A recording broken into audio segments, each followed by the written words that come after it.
Natasha. I'm a licensed clinical mental health counselor associate, and I'm here today to talk to you about facing your fears. The first tip that I would give you, of course, is to know that you're not alone. All of us have fears that we have to face eventually. So remember, it's not just you. Next is make a list of your fears. Sometimes seeing it out on paper really helps you to understand it's not as bad or as scary as you may think it is. The next thing, once you make that list, is to look and see what are actual rational fears and then what are irrational. That again could possibly help you make a better decision as to say, oh, maybe it's not fear, maybe I just need a little bit more information, things of that nature.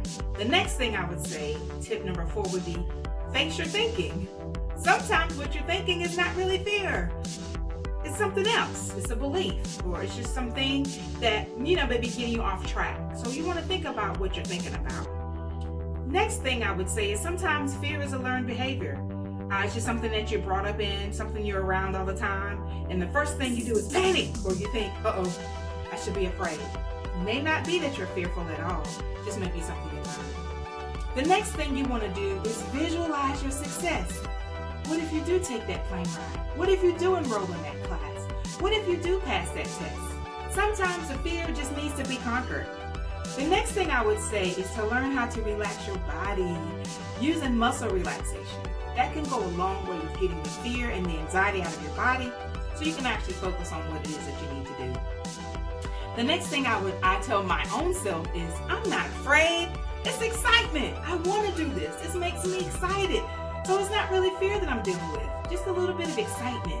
And so I've learned that when I flip it around and tell myself I'm excited and that I'm not nervous, it normally helps me get through it.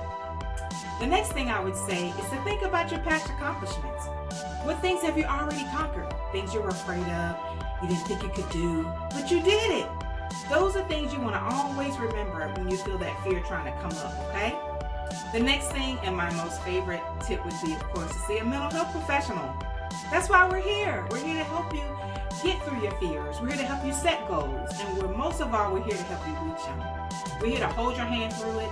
That's why we are here. And we're very invested in what you do. And my last and final tip would be reward yourself.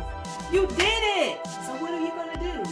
Go out to a nice dinner, get a new dress, enroll in another class, go to the next level in your studies, whatever it is that you do. When you conquer your fears, I personally think they should be rewarded.